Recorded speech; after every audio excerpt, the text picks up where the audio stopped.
Today we are discussing Morticia and the Psychiatrist. The Addams Family. This episode first premiered on September 25th, 1964. In this episode, Pugsley starts to show a change in character, causing the family to worry about his well-being and wondering why he's acting so strange. This leads to lots of hijinks, including meeting up with a child psychiatrist and trying to get some help. But for this video and this deep dive, I want to focus on the actual performance by Carolyn Jones, who plays Morticia Addams, and the direction of this episode. Because for some reason, this episode is so funny for no reason other than it's just so hilarious that I really want to focus on the choices she made for acting because it's so funny. I also want to hypothesize that for this episode, we see Pugsley starting to grow as a person, and this episode is kind of a metaphor for growing up and kind of leaving the comfort of your parents' interests. This is something that we've kind of started seeing in the first episode because they are going to school now, so Pugsley is now learning about his own interests and not necessarily wanting to do the same things that his mother and father want him to do now. In the first shot, we see a wide of the house. This shot gave me shivers. It itched a part of my brain that I didn't know needed to be itched. We finally see rain. We hear thunder and lightning, and we see the beautiful shot of a slow pan in of this beautiful house with rain, and it's dark and it's mysterious. Right now, as I'm filming this, I'm in the middle of summer and I'm craving some rain. And so to see this shot, I could watch it all day. It's just so beautiful. In the next shot, we go right into the story of the episode. The Addams Family is very good for going right into the problem or the dilemma of the episode. We see Morticia running down the stairs and Gomez falling after her.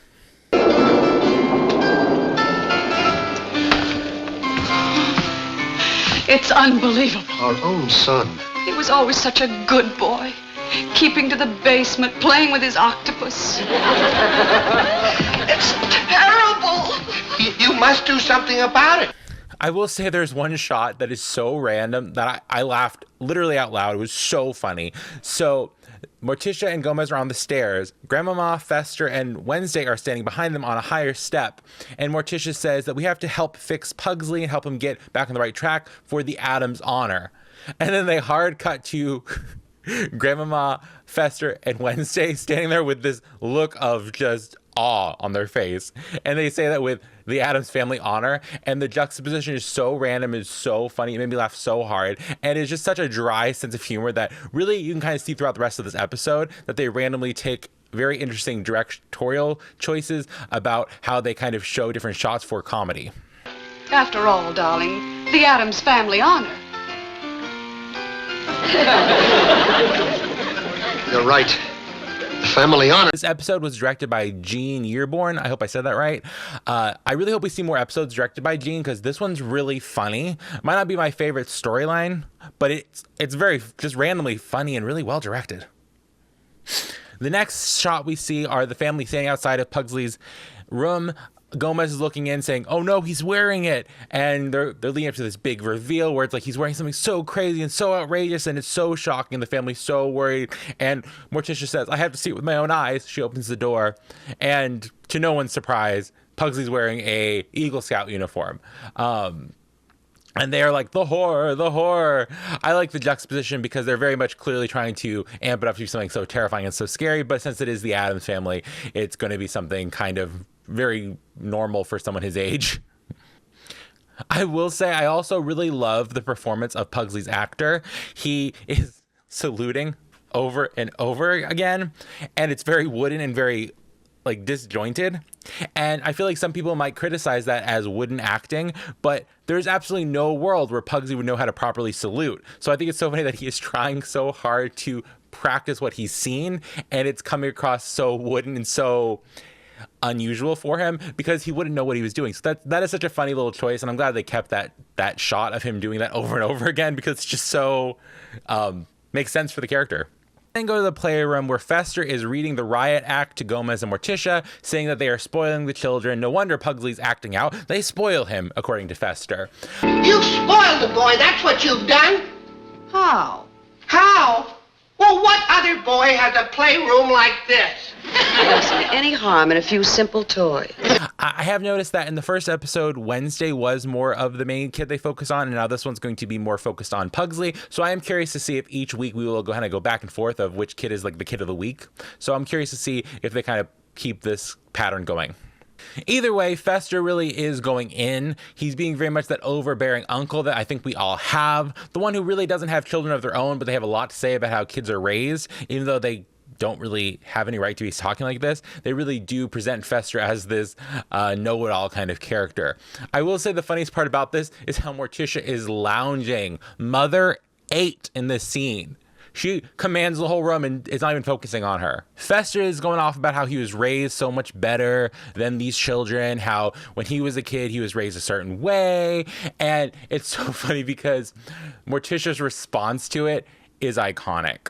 You know, my father wouldn't even let me touch one of these until I was 8. You know, I didn't become what I am by accident. I had upbringing like no other.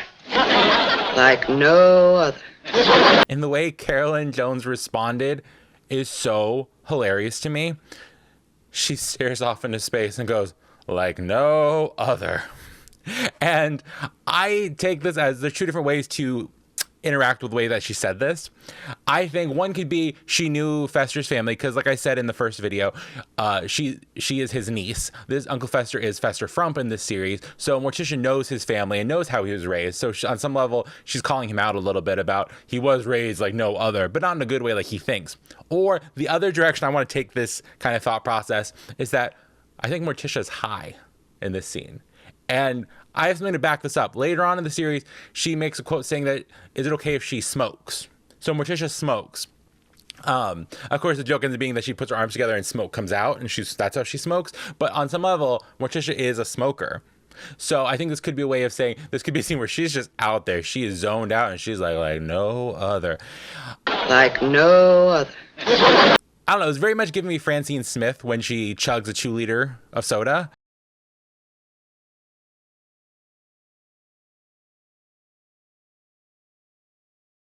Like, that's kind of the vibe this was giving, and I really love that. So I'm glad that Carolyn Jones really took this one line and really like chomped on it a little bit. She really made some really cool acting choices with it, and I think it made this whole scene what it was. Because otherwise, it's just a know-it-all uncle telling you how to raise your kids. But instead, as a mother who is clearly not worried about her children's like well-being, like she knows the kids are raised properly, she is just chilling. Oh, well, there's really nothing to worry about. Oh, yes, there is. There's nothing to worry about. No, there is. I feel like this episode did a wonder for the franchise in a way that other adaptations haven't done yet. We really are seeing Morticia and Gomez as the main character. I feel like later on we see more of the children are the main character, or in the films like Fester's the main character.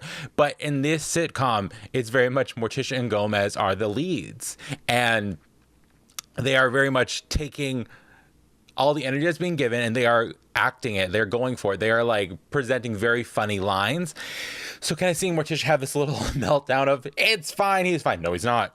So funny. A 10-year-old boy sneaking around in a Boy Scout uniform. Darling, there's something I was hoping I wouldn't have to tell you.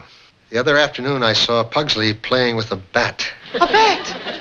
Oh, well, that's more like our boy. A baseball bat. It's a game played outdoors in the sun. Oh. Also, they then discuss what Pugsley's doing and how he's now playing with a bat. Morticia thinks they mean the animal a bat, but no, it's a baseball bat because he's playing sports now. I just can't think of anything tonight except our poor Pugsley. I understand. Who'd ever thought we'd have a problem, child?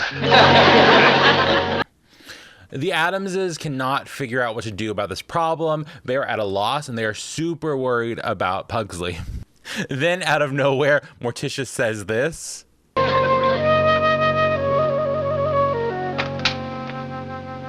I wonder if blondes do have more fun. Carolyn Jones, you are so hilarious. This line was presented so well and it is so funny. Like, Morticia might actually think if she was blonde, she wouldn't have so many worries about her kid becoming an Eagle Scout. She's worried that these two things might be connected. And that's just so funny because we all know that saying like blondes have more fun. So Morticia, as like an iconic brunette, is worried about that. That's so funny.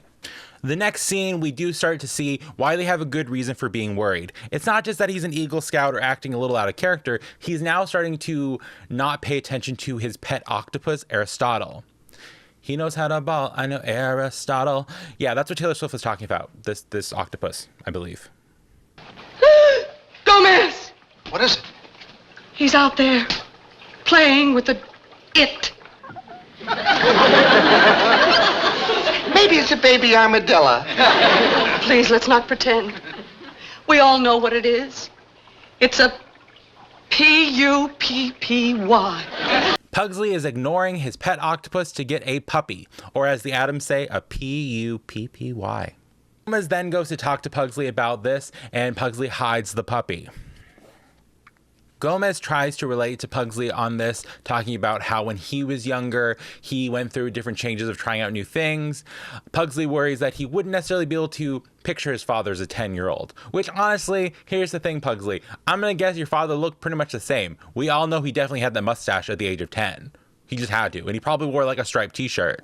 That's my guess. That's my headcanon. I'm going to say that probably because in the other films, when we see Pubert, he already has the mustache. So I'm assuming that the mustache like is a trait that just certain Addams men are just born with naturally, and they put on a striped shirt. So I'm going to guess 10-year-old Gomez had a little mustache and wore a little striped shirt. Gomez comes out telling Morticia that he tried all he can. They had a conversation, and Pugsley even called him dad, which he wasn't used to. Morticia says, thank goodness he's never called me mom.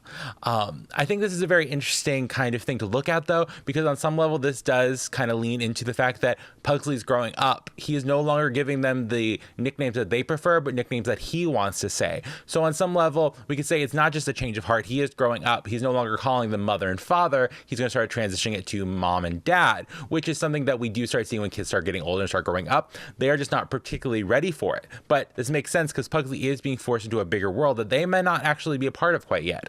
He's out there going to public school, meeting new people, and trying out new things. So he is learning more that people are calling their parents mom and dad, not necessarily mother and father. So this is a sign that the Addams are not really ready for Pugsley to grow up yet. Morticia reads Pugsley a bedtime story of the Raven. Pugsley is not feeling it, though. He has other things on his mind, which I would have liked to explore more, but they don't really give us enough time to figure out what exactly he has on his mind. I thought there could definitely be some more things involved in what's on his mind, but I don't feel like we're actually going to see or find out what is going on in his head. But that makes sense because this really is very much from the point of view of Morticia and Gomez, and you don't always get to know what's on your kid's mind. Morticia then finds a baseball glove in Pugsley's closet, which totally freaks her out. She is not prepared for him to have baseball gloves and keep playing sports like this. This is something that I'm glad they introduced this to the character of Pugsley. I've always personally felt that his character is the one who would make the most sense going out into the world and meeting normal people and having more of a normal life. I know they try to play around with this more with Wednesday in later adaptations, like having her go out there and meet normal people and make like friends that are not Addams-y. But I don't feel like that really makes any sense. She's always been a very standoffish type character versus Pugsley, who most of his personality is he's genuinely a little bit more susceptible to learning other things. As we see in this episode, he is more excited to go out there and try new ideas and try out like sports and be like an Eagle Scout. So I wish they would explore more with him about bringing home like a normal friend, like a normal person, or bringing home like a spouse who is not like unusual. And I think that's a story that they could play with more, but for some reason they do rely more on that with Wednesday. I think it's in the Broadway play where she brings home like a normal boy or something like that. And I feel like in the animated series, she brings home the realtor's daughter who is like a normie. And for some reason, I don't think that would come from Wednesday. She's never given off that personality. She's going to make people kind of come down the path with her versus Pugsley, on the other hand, who would be more like susceptible to having like a normal like person to bring home, essentially. I don't know. Should I write a fan fiction about Pugsley bringing home like a normal person? I don't know. Maybe. Morticia then decides that it's time to call in some big help. She's going to call a child psychologist. And if you feel like you need some extra help, you can call BetterHelp with my coupon code. I'm just kidding. I don't have a coupon code. But wouldn't this be a perfect video if I did have a BetterHelp coupon code? Don't you think? Like, it'd be the perfect time to bring it in so subtly. Like, go get BetterHelp. They'll help you with this. But I do not have one of those codes. Either way, could have been fun if I did. They then go to meet the child psychologist, and he instantly looks at Morticia and says, "Oh, I can see she needs some help." And Gomez says, "No, that's my wife." This is a child psychologist. And these two grown people come in and he starts reading them to filth. The thing I love about this doctor is he always has something to say. And it's not like the most pleasant things. He always got some sort of joke about how they look. And I just can't imagine that these two people are clearly about to pay you, who are adults who need a child psychologist, and you start reading the wife to filth and then read the husband to filth. Like, what kind of doctor is this? I love it. It's random. The psychologist then decides to explain what's going on with Pugsley and explains what he's going through. Well, give him a little more. Cater to his childish whims. Cater to such outrageous behavior? And in a few days, you'll have your boy back again. The psychologist says the best thing they can do is cater to Pugsley's childish whims. He is craving of attention. And the problem I have with that prognosis is that there's not a single world where you could say Pugsley is lacking for attention. Literally, the whole pilot was about Gomez not wanting to let Pugsley go because he wanted more time with Pugsley and he didn't want him to run off into school. So I do not feel like this is a good prognosis. Pugsley is not lacking or needing of attention. So essentially telling him to give into his every whim is not the most helpful thing. We then see Morticia catering to Pugsley's every whim in her greenhouse. She is getting high. She's growing her own. I love weeds. Okay, anyway. Oh, come here, darling. You want to see me, Mom? Yes, I always want to see you, darling. What's closer in this world than a boy and his mother? A boy and his octopus? Maybe. I love the way she said that. Even though we downright know Pugsley has not been paying attention to that octopus. Morticia, that was a plot point. You need to fight for the sheer fact that you should be closer to your son than him and his octopus that he's ignoring. But honestly, it does seem Morticia does care a little more about that green plants than she does about anything else. So I'm going to assume that she's assuming he might be very close with the octopus, even though he is still ignoring the octopus. Maybe he does need more attention from Morticia. This is when we first get to meet Morticia's plant Cleopatra, who is her favorite plant. Would you like to help me feed Cleopatra? I'm surprised she didn't name it Mary Jane. Morticia does ask what Pugsley is reading, and he tells her that he is reading his Eagle Scout guide, and Morticia wonders if it's about eagles kidnapping scouts. He says no. She does love his handsome neckerchief, and she tries it on, trying to see if she can be a little more a part of his life. And then he says, "Keep the neckerchief, mother." Morticia then asks what he is reading, and he tells her he is reading his Eagle Scout guide. Morticia also proceeds to try on his neckerchief. As he runs away, though, Pugsley says, "Keep the neckerchief, mother." And I can't help but notice he's still calling her mother. He has not given her an affectionate nickname like Mom yet, like he did for Gomez. So I wonder, is it because him and Morticia aren't as close as him and Gomez are? Or does Morticia downright tell him, "You cannot call me Mom. Don't you dare do it"? And he knows that she would follow up with that. So I wonder, is that why he still just calls her mother? Morticia, I failed again. We've both failed. We've lost touch with him. Maybe we were thoughtless. That summer, we were too busy to go into the Bat Cave with him. Now he throws balls at them. Morticia and Gomez worry that they have definitely messed up with Pugsley, and I can't help but notice they're still wearing all of his accessories. Morticia then calls the child psychologist, saying that Pugsley has gone too far and they really need some help with him now. As they do this, they show a long shot of all of Pugsley's mess everywhere throughout the house. And I can't help but notice you're trying to be an Eagle Scout. Shouldn't you be trying to get like a badge of cleanliness or something? You're just ruining Lurch's beautiful house. Lurch works hard to keep that house clean, and you're just throwing stuff everywhere? Not good. The psychologist comes to the house and he is shocked by what he sees. I can see your problem. Isn't this sickening? Ghastly. The psychologist thinks that the Addams' normal decor is catering a little too much to Pugsley's childish whims. The psychologist acknowledges that it might have been a mistake telling the Addamses to cater so much to Pugsley's childish whims, especially to this degree. Also, the psychologist really goes in on Fester's looks. He's just like a bald guy in a monk's coat. Like, you don't have to go and read him to filth, too. Like, why do you have such a problem with how he looks? You don't need to be talking to Pugsley about how Fester looks. Like, that's so mean. Gomez worries about what's going on with the psychologist and Pugsley, so Fester climbs up to spy on them. I will say the ending for this episode is a bit rushed. They took a lot of time getting to the build-up, and they kind of rushed through with like a montage. Just like the montage is Pugsley being Pugsley, and this is kind of where the episode falls apart. They've worked so hard to get here, and it just seems like he's kind of fine now, and the psychologist is just watching him like perform like karate chops and like explosion noises. The doctor then comes down. He's all blown up, and he says that Pugsley let out his inner aggression and he should be going back to normal.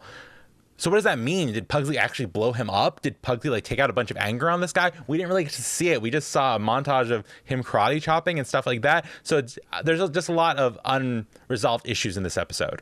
The doctor then goes in on Fester one last time saying, "It's you uncles who spoil them the worst."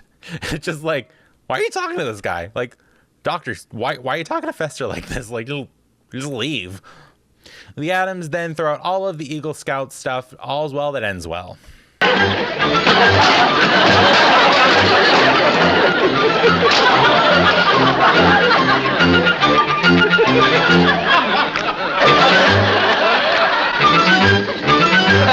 The last shot is of Gomez reading the paper saying that the doctor has quit his job and is going back to school. They think they should send him a note because Pugsley's doing so much better. He comes in with a wolf mask on, or possibly he's a werewolf now. It is not really touched on ever again, but he comes in with like a wolf head. Okay. I was pleasantly surprised by the comedy of this episode. The episode itself might not have had the best storyline or the best resolution, but I do think the actual comedy was very funny. It brought a lot of character to everyone, and it really let Carolyn Jones shine. She brought some very fun moments. Honestly, my new headcanon is that she is the Francine Smith of the 1960s. She brought a lot of fun that you don't see from a lot of moms, and I really did enjoy her performance. I do feel like this episode kind of lost a lot of the story and lost the plot. Also, there wasn't the best use of the whole cast. I know that it's hard to have such a big cast all the time, but we only see Mama and Wednesday for one shot. And that's a bit of a waste. I think they could have had Mama come in with a couple zingers, maybe some fun kind of quirky grandma humor about raising kids, especially since Fester was going so in on the way that Pugsley was being raised. It would have been nice to see Mama come in and have something to say about that. Maybe like a counteractive point to how Fester was treating him. Maybe like Mama does spoil him a little bit. I don't know. Could have been interesting. Also, it would have been nice to see maybe Wednesday was very freaked out about how he was acting, and she was kind of worried about him acting a little out of character because she was the one who was most affected by it because he's her one playmate. I will say, though, this was a really fun episode for Morticia. It really did make her a lot of fun to watch and really very enjoyable from her point of view. I think she's one of the best TV moms of all time. Leave a comment down below who you think your favorite TV mom is, and I would love to know who you are, who's your favorite. Make sure you follow and like for more content just like this. Bye. Da da da dum. Da da da dum. Da da dum. Da da da dum. Da da da dum. The creepy and the kooky, they're all together ooky. I'm serious and spooky. The Addams Family. Da da da dum. Da da da dum. Da da da dum. Da da dum. You know the one. Everyone knows that song. At least I hope you do.